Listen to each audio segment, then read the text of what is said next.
Porque se nós nos julgássemos a nós mesmos, não seríamos julgados.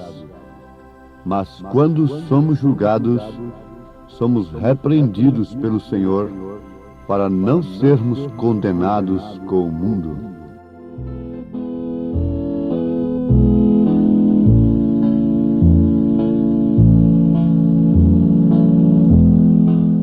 Ouvintes amados, o auto-julgamento tem levado no passado e mesmo no presente muitas pessoas à salvação. Nas Escrituras nós temos vários exemplos, como seja o caso daquele publicano pecador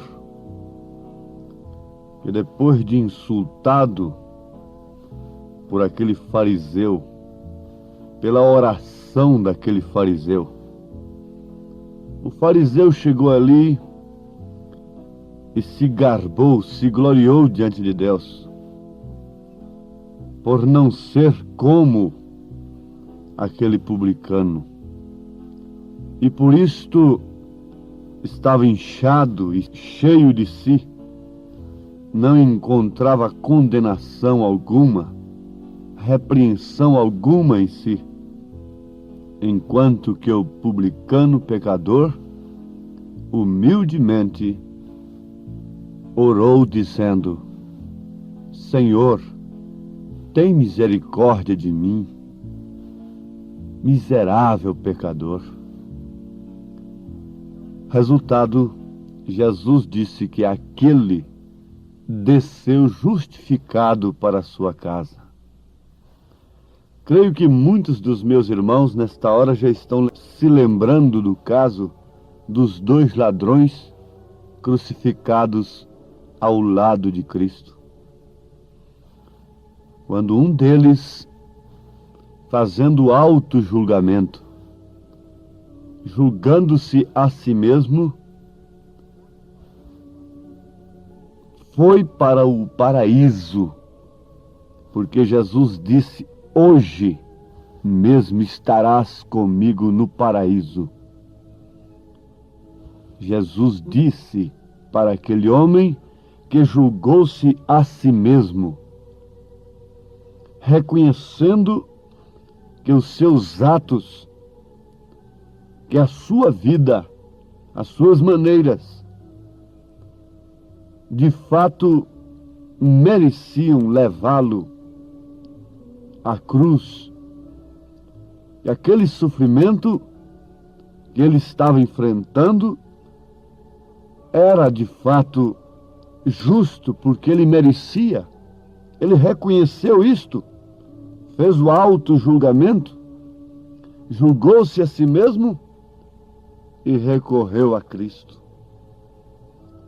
Agora notemos no Velho Testamento, quando aqueles grupos de 50 foram a Elias, e eles chegaram ali, dizendo: ó homem de Deus. Então Elias dizia: bom, eu sou homem de Deus? Se eu sou homem de Deus, desça fogo do céu e vos mate agora. E o fogo vinha ali e queimava todos eles. O segundo grupo, a mesma coisa. Mas no terceiro grupo, a coisa foi diferente. Oh, meu Senhor! E chegou completamente diferente. Buscando lá no princípio, nós vamos encontrar uma coisa interessante para este assunto: Caim e Abel. De que maneira Caim chegou a Deus?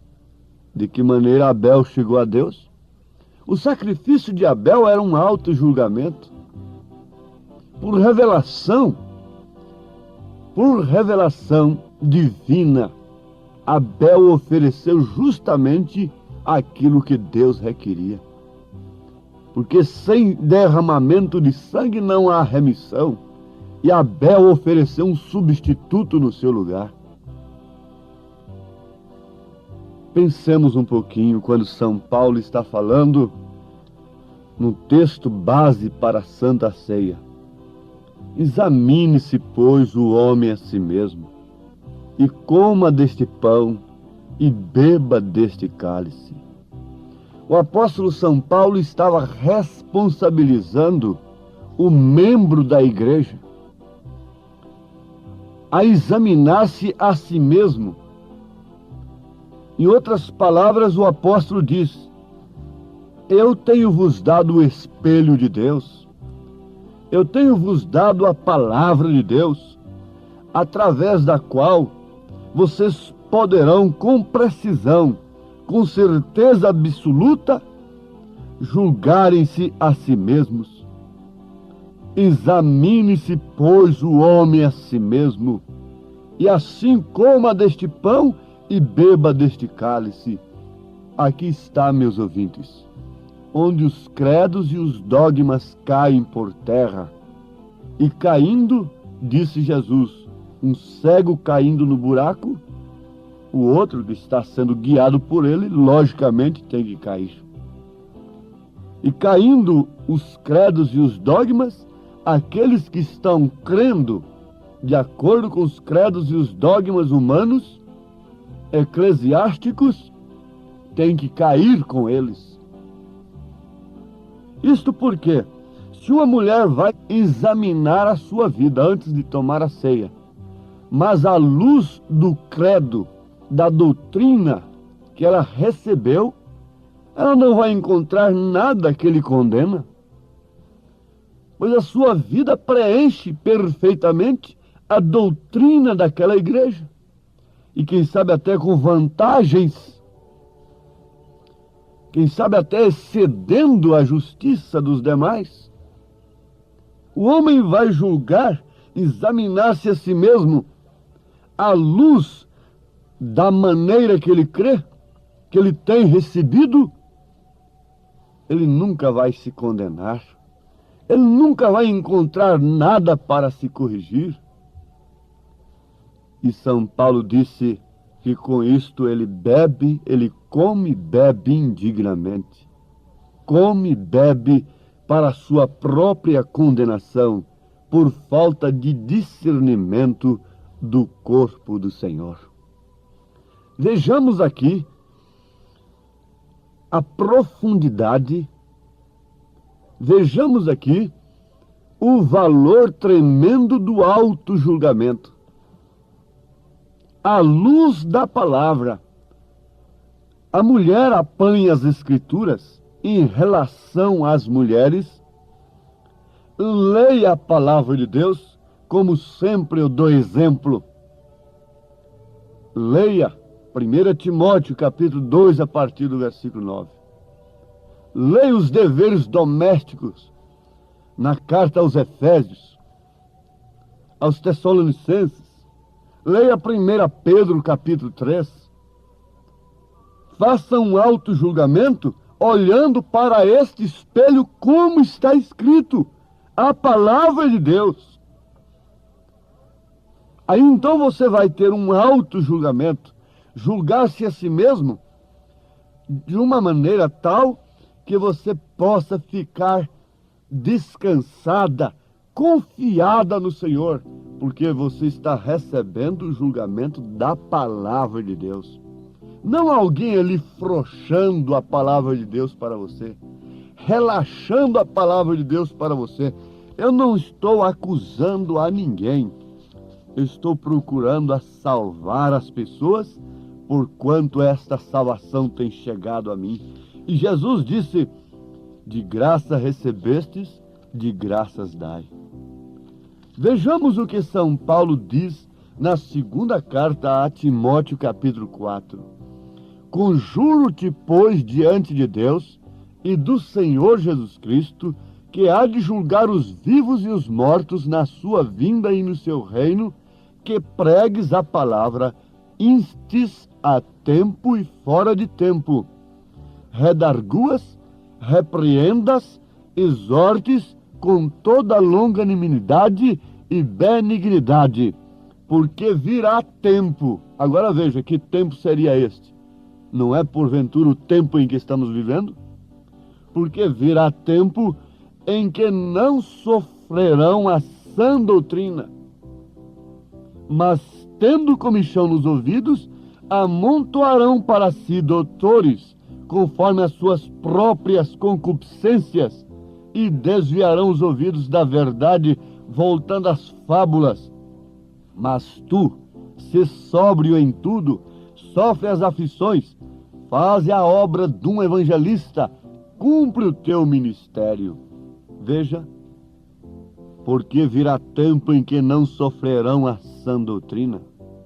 Não sofrerão um julgamento que deve começar dentro da casa de Deus, conforme está escrito em 1 Pedro, capítulo 4, versículo 17.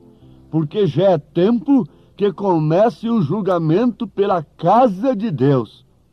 E se primeiro começa por nós, qual será o fim daqueles que são desobedientes ao Evangelho de Deus? Você crê nas Escrituras? Você crê em Jesus Cristo? Você crê em Deus? Você crê na palavra de Deus? E como você poderá resistir isto?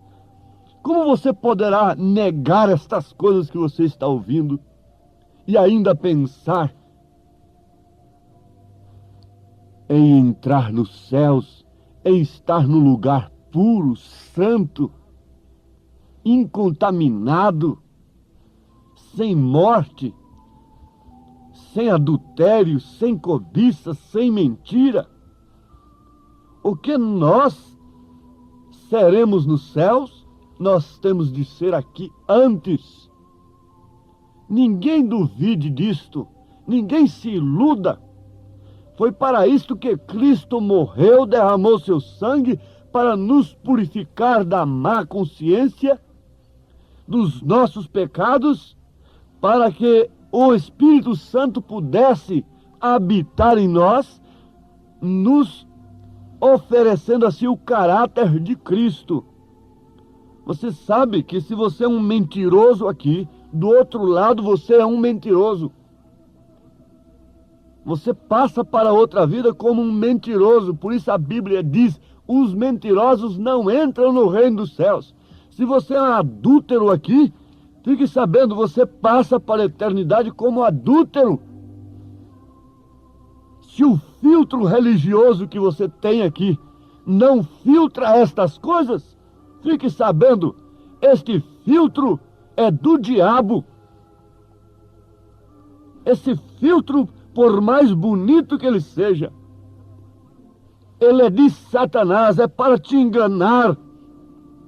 Não se engane, mulher. Aquilo que você for aqui, você será na eternidade.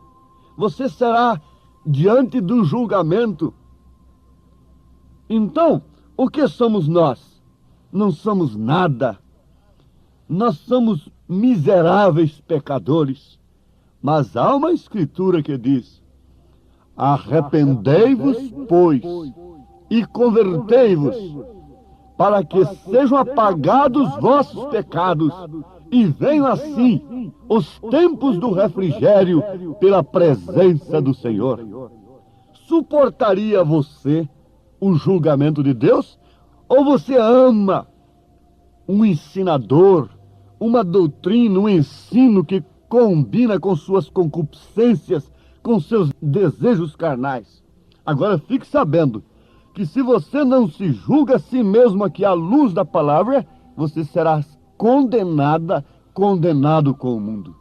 Mas quando somos julgados, somos repreendidos pelo Senhor. Aqui está dizendo São Paulo, para não sermos condenados com o mundo.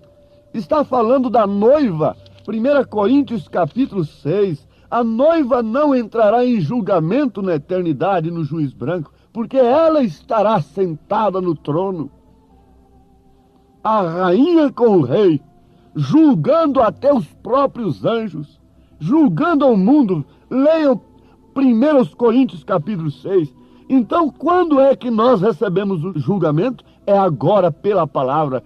E qual palavra é esta? Deus enviou um profeta para revelar as Escrituras, Mas aqueles que, tendo comichão nos ouvidos, não querem esta palavra, não suportam a sã doutrina. Espero que eu não esteja falando a pessoas que estejam com seus ouvidos tão cheios de comichões a ponto de rejeitarem tão grande verdade, porque as Escrituras nos interrogam nesse instante. O Espírito Santo nos interroga nesse instante. Como escaparemos nós se não atentarmos para uma tão grande salvação? Se não atentarmos diligentemente para aquilo que temos ouvido e aprendido de quem? Dos apóstolos, de Jesus Cristo, dos profetas. A fé da verdadeira igreja está edificada sobre o fundamento dos apóstolos e dos profetas. A Bíblia diz em Efésios, capítulo 2, versículo 20, ela não está edificada sobre Pedro, humanamente falando. Ela está edificada sobre o fundamento dos apóstolos e dos profetas. E qual foi o fundamento dos apóstolos e dos profetas? Qual foi? Foi o assim diz o Senhor? Foi as Escrituras? Comece lá do princípio e veja qual foi o fundamento de Moisés. Qual foi o fundamento de Noé? Qual foi o fundamento de Elias? E de todos os profetas? Qual foi o fundamento dos apóstolos? Esta é a revelação. E a igreja que está edificada sobre este fundamento, esta é aquela que as portas do inferno não prevalecerão contra ela. E a igreja é você. Por que você está sendo vencida? Vencido por tudo que aparece no mundo. Não há rejeição. Não há condenação em si. Porque você analisa a sua vida através de um evangelho mesclado, de um sal insípido, então aquilo não arde na sua ferida. Põe um sal insípido numa ferida, num corte para ver, não acontece nada, mas põe um sal verdadeiro numa ferida, num corte, para ver o que acontece. Põe esta mensagem do profeta nas igrejas, para ver o que acontece. Ó Pai bendito e Deus amado, agradecemos porque ainda temos tempo de nos assentarmos num banquinho e analisarmos estas coisas e pormos as nossas mãos em nossas consciências e pensarmos que pessoas nos convém ser em santo trato e piedade, sabendo que todas as coisas que prenunciam o fim estão diante dos nossos olhos, nuas e patentes diante de nós. Meu Deus, sacode a cada alma nesse instante, sacode a cada coração nesse instante, com aquele alarido de Deus, que é a mensagem do dia. Desperta, tu que dormes, levanta-te dentre os mortos, e Cristo te esclarecerá, em nome de Jesus Cristo. Amém, Senhor. Amém.